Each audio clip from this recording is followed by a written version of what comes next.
Hello दोस्तों, नमस्कार। आप सभी का हमारे YouTube चैनल पर हार्दिक स्वागत है। दोस्तों, आज हम लोग बाल मनोविज्ञान की एक और क्लास को देखेंगे, जिसमें हम पूर्व परीक्षा में पूछे हुए प्रश्न आपके लिए लेकर आए हैं। दोस्तों, यह प्रश्न आपके लिए परीक्षा में बहुत ही उपयोगी साबित होंगे। तो दोस्तों, अगर आपको हमारी क्लास और हमारे प्रश्न पसंद आए तो चैनल को सब्सक्राइब जरूर करें। दोस्तों, यहाँ आपको सब कुछ फ्री में मिलेगा, तो आप चैनल को सब्सक्राइब करना ना भूलें। तो दोस्तों, चलिए शुरू करते हैं आज की क्लास और देखते हैं आज की क्लास का पहला प्रश्न। दोस्तों, आज की क्लास का पहला प्रश्न है, निम्नलिखित में सृजनशीलता का प्रमुख तत्व क्या नहीं है। दोस्तों, चार विकल्प आपको दिए गए हैं: मौलिकता, अनुशासन, धारा प्रवाहिता, लचीलापन। तो दोस्तों, मौलिकता, धारा प्रवाहिता, लचीलापन ये सभी सृजनशीलता के तत्व हैं, पर अनुशासन सृजनशीलता का तत्व नहीं है। तो इस प्रश्न का उत्तर विकल्प बी सही हो जाएगा। दोस्तों, देखते हैं नेक्स्ट प्रश्न।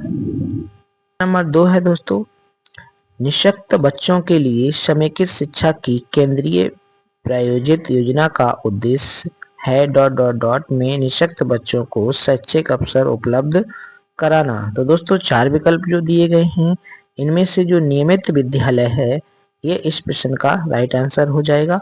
नियमित विद्यालयों में निःशक्त बच्चों को शैक्षिक अवसर उपलब्ध कराना। नेक्स्ट प्रश्न दोस्तों देखते हैं। नेक्स्ट प्रश्न है, जन्म के समय लगी चोट या भ्रूण क्षति की वजह से आई मानसिक मंदता कहलाती है। तो दोस्तों, यह कहलाती है जैविक मंदता। तो विकल्प नंबर ए हमारा इस प्रश्न का राइट आंसर हो जाएगा। अगला प्रश्न दोस्तों देखते हैं, निम्न में से कौन सा विशिष्ट अधिगम विकलांगता का उदाहरण है।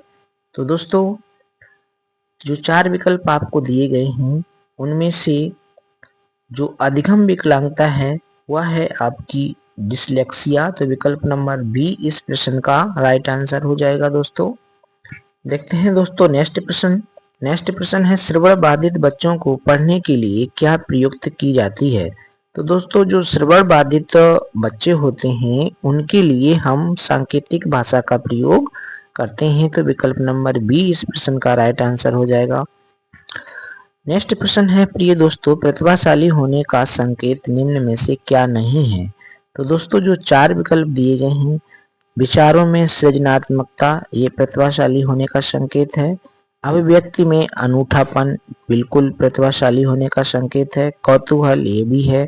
तो दोस्तों, दूसरों के साथ लड़ना यह प्रतिभाशाली होने का संकेत नहीं है। तो विकल्प नंबर बी हमारा इस प्रश्न का राइट आंसर हो जाएगा। अगला प्रश्न है दोस्तों, समवित शिक्षा की सफलता निर्भर करती है। तो दोस्तों, यह करती है पाठ्य पुस्तकों की उत्कृष्टता पर। तो विकल्प नंबर 20 प्रश्न का राइट आंसर हो जाएगा। अगला प्रश्न दोस्तों देखते हैं, सृजनात्मकता मुख्य रूप से से संबंधित है। तो दोस्तों, जो सृजनात्मकता है वह अपसारी चिंतन से संबंधित रखती है। तो विकल्प नंबर डी इस प्रश्न का राइट आंसर हो जाएगा। अगला प्रश्न दोस्तों देखते हैं, जब एक शिक्षिका दृष्टिबाधित शिक्षार्थी को कक्षा के अन्य शिक्षार्थियों के साथ सामूहिक गतिविधियों में शामिल करती है तो वह, दोस्तों, इस प्रश्न का उत्तर हो जाएगा विकल्प नंबर हमारा बी, समावेशी शिक्षा की भावनाओं के अनुसार कार्य कर रही है। विकल्प नंबर बी इस प्रश्न का राइट आंसर है। दोस्तों, सुपरफास्ट तरीके से हम पूर्व परीक्षाओं में पूछे गए प्रश्न को हम देख रहे हैं। दोस्तों, यह प्रश्न आगामी परीक्षाओं में आपको बहुत ही हेल्प करेंगे। तो दोस्तों, पूरे प्रश्न देख कर जाइएगा। प्रश्न नंबर 10 है दोस्तों, एक शिक्षिका अपने शिक्षण में दृश्य श्रव्य सामग्रियों और शारीरिक गतिविधियों का प्रयोग करती है क्योंकि, तो दोस्तों, वह प्रयोग इसलिए कर रही है क्योंकि इनमें अधिकतम इंद्रियों का प्रयोग सीखने को संवर्धित करता है। तो विकल्प नंबर डी इस प्रश्न का राइट आंसर हो जाएगा। अगला प्रश्न दोस्तों देखते हैं, श्रवण ह्रास से ग्रसित बच्चे कक्षा में किन मुख्य नैराश्य कुंठा का सामना करता है। तो दोस्तों, इस प्रश्न का उत्तर हो जाएगा हमारा विकल्प नंबर ए, दूसरों के साथ संप्रेषण करने तथा सूचनाओं को बांटने में अक्षमता। विकल्प नंबर ए हमारा इस प्रश्न का राइट आंसर हो जाएगा। अगला प्रश्न दोस्तों देखते हैं। यह प्रश्न बहुत ही इंपॉर्टेंट है, कई बार परीक्षा में पूछा जा चुका है और सीटेट 2012 में भी आया है। तो दोस्तों यह है, डिसलेक्सिया मुख्य रूप से डॉट डॉट डॉट की समस्या से संबंधित है। तो दोस्तों जो डिसलेक्सिया विकार है वह पढ़ने से संबंधित है, तो विकल्प नंबर बी इस प्रश्न का राइट आंसर हो जाएगा दोस्तों। अगला प्रश्न दोस्तों देखते हैं। प्रतिभाशाली विद्यार्थी अपनी क्षमताओं को तब विकसित कर पाएंगे जब। तो दोस्तों जो प्रतिभाशाली विद्यार्थी हैं वह अपनी क्षमताओं को विकसित तभी कर पाएंगे जब हम उन्हें अन्य विद्यार्थियों से अलग कर सकें। तो विकल्प नंबर हमारा सी इस प्रश्न का राइट आंसर हो जाएगा। उन्हें अन्य विद्यार्थियों से अलग किया जाएगा। नेक्स्ट प्रश्न है दोस्तों, शिक्षा शास्त्र का वह प्रकार जिसमें विशिष्ट शिक्षा की आवश्यकता होती है। तो दोस्तों विशिष्ट शिक्षा की जो आवश्यकता होती है वो विकलांग व्यक्तियों को होती है। तो विकल्प नंबर बी हमारा इस प्रश्न का राइट आंसर हो जाएगा। नेक्स्ट प्रश्न है दोस्तों, निम्नलिखित में से कौन सा संकेत बच्चों में दृष्टिबाधित की समस्या सूचित नहीं करता है। तो दोस्तों इस प्रश्न का उत्तर हो जाएगा विकल्प नंबर ए, दिशा निर्देश के अनुसरण में समस्या। अगला प्रश्न है दोस्तों, बाक बाधित बच्चों को प्रदर्शित किया जा सकता है उनको। तो दोस्तों इस प्रश्न का उत्तर हो जाएगा हमारा विकल्प नंबर ए सही, कक्षा में अपने विचार को प्रदर्शित करने के लिए प्रोत्साहित करके। तो विकल्प नंबर ए इस प्रश्न का राइट आंसर है। अगला प्रश्न दोस्तों देखते हैं, प्रतिभाशाली बालक। दोस्तों जो प्रतिभाशाली बालक हैं वह तीव्र और आसानी से सीखते हैं। तो विकल्प नंबर ए हमारा इस प्रश्न का राइट आंसर हो जाएगा। अगला प्रश्न दोस्तों देखते हैं, मंद अधिगमकर्ता जिनकी शैक्षिक उपलब्धि सामान्य योग्यता से कम रह जाती है कहे जाते हैं। तो दोस्तों जो ऐसे बालक हैं उन बालकों को हम पिछड़े बालक कहते हैं। तो विकल्प नंबर ए इस प्रश्न का राइट आंसर हो जाएगा। दोस्तों अगर आपको प्रश्न हमारे अच्छे लग रहे हैं तो चैनल को सब्सक्राइब जरूर करिएगा। तो चलिए दोस्तों देखते हैं प्रश्न नंबर 19, दृष्टि दोष से युक्त बच्चों को आकृतियों का ज्ञान देना चाहिए। तो दोस्तों जो दृष्टि दोष से युक्त बच्चे हैं उन्हें हम त्रिआयामी आकृतियों के स्पर्श द्वारा ज्ञान दे सकते हैं। तो विकल्प नंबर बी इस प्रश्न का राइट आंसर हो जाएगा। अगला प्रश्न दोस्तों देखते हैं, कम गति से सीखने वाले बच्चों की मुख्य विशेषता होती है। तो दोस्तों जो कम गति से बच्चे सीखते हैं उनकी जो विशेषता है वह है उनमें किसी न किसी प्रकार की अक्षमता होती है जो उसके ज्ञानार्जन और शैक्षिक उपलब्धि को प्रभावित करती है। तो विकल्प नंबर ए हमारा इस प्रश्न का राइट आंसर हो जाएगा। अगला प्रश्न दोस्तों है, निम्न में से कौन सी अक्षमता केवल जन्मजात होती है। तो दोस्तों जो जन्मजात होती है वह होती है मंद बुद्धि। यह जो दृष्टि दोष है, श्रवण है, मूक बधिर है, तो ये दोस्तों बाद में भी हो सकते हैं, पर जन्मजात जो है वो मंद बुद्धि होती है। तो विकल्प नंबर डी हमारा इस प्रश्न का राइट आंसर हो जाएगा। अगला प्रश्न दोस्तों है, निम्न में से कौन सी इकाई का उपयोग सुनने की क्षमता की जांच हेतु किया जाता है। तो दोस्तों यह है डेसिबल। विकल्प नंबर बी इस प्रश्न का राइट आंसर हो जाएगा।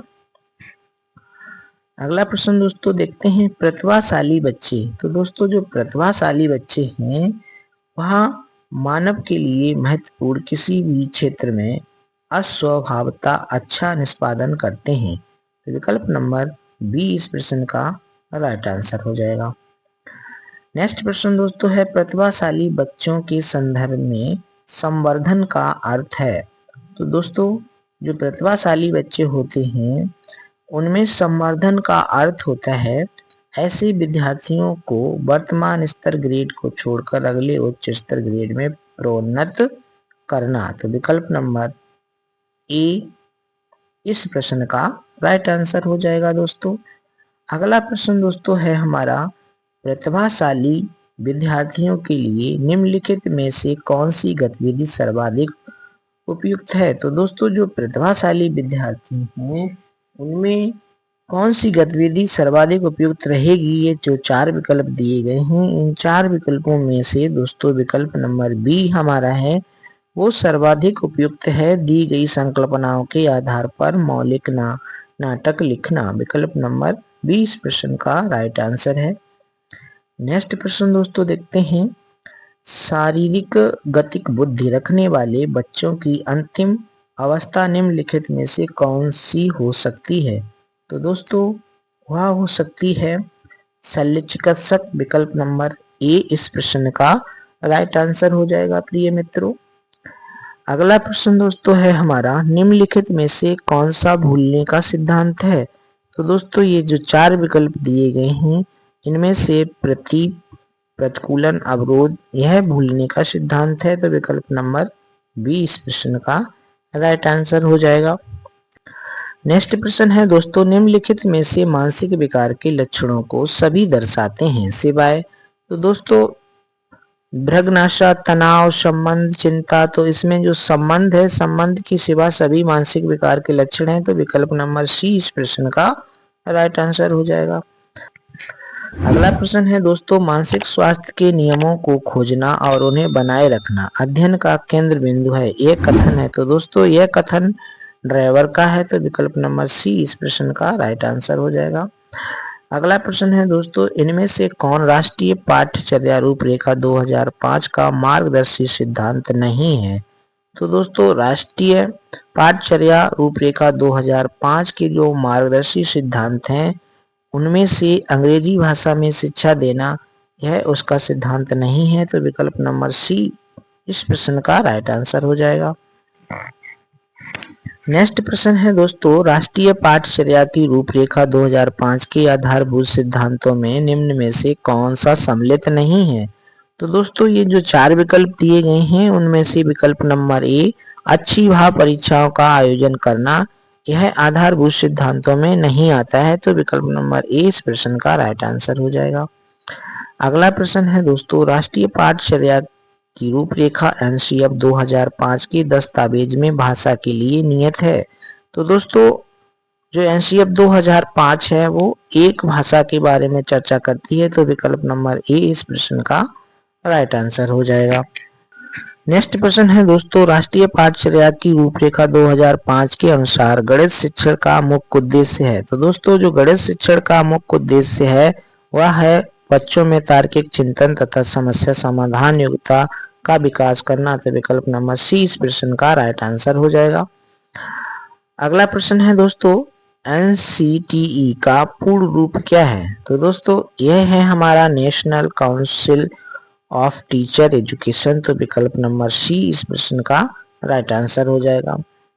अगला प्रश्न दोस्तों है, भारतीय संविधान के अनुच्छेद 41 व 46 निम्न में से किसके कल्याण से संबंधित हैं। तो दोस्तों यह है हमारे विकल्प नंबर ए आर्थिक रूप से पिछड़े व्यक्तियों से। तो विकल्प नंबर ए हमारा इस प्रश्न का राइट आंसर हो जाएगा। नेक्स्ट प्रश्न है दोस्तों, शिक्षा के क्षेत्र में पाठ्यचर्या शब्दावली की ओर संकेत करती है। तो दोस्त विद्यालय का संपूर्ण पाठ्यक्रम जिसमें विद्यार्थी प्रतिदिन अनुभव प्राप्त करते हैं। तो विकल्प नंबर ए इस प्रश्न का राइट आंसर है। नेक्स्ट प्रश्न दोस्तों है समावेशी शिक्षा। दोस्तों जो समावेशी शिक्षा है वह है कक्षा में विविधता का उत्सव मनाती है। तो विकल्प नंबर बी इस प्रश्न का राइट आंसर हो जाएगा। अगला प्रश्न दोस्तों है प्रतिभाशाली विद्यार्थी को। तो दोस्तों जो प्रतिभाशाली विद्यार्थी होते हैं उन्हें ऐसे सहयोग की आवश्यकता होती है जो सामान्यतः विद्यालय द्वारा उपलब्ध नहीं कराए जाते हैं। दोस्तों यह प्रश्न कई बार परीक्षा में पूछा गया है तो यह प्रश्न और भी इम्पोर्टेंट हो जाता है।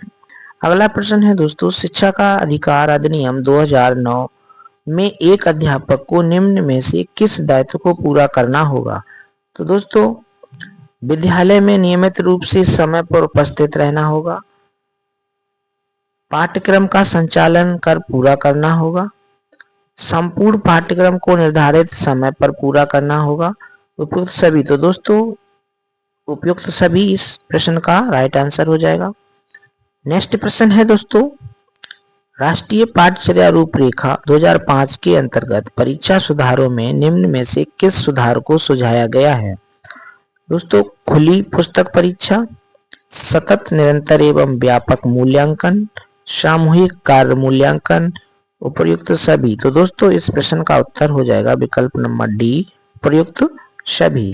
तो दोस्तों यह थे आज की क्लास की 40 महत्वपूर्ण प्रश्न। उम्मीद करते हैं कि आपको क्लास पसंद आई होगी। दोस्तों क्लास पसंद आई है तो चैनल को सब्सक्राइब और वीडियो को लाइक करना ना भूलें। मिलते हैं नेक्स्ट वीडियो में, तब तक के लिए जय हिंद दोस्तों।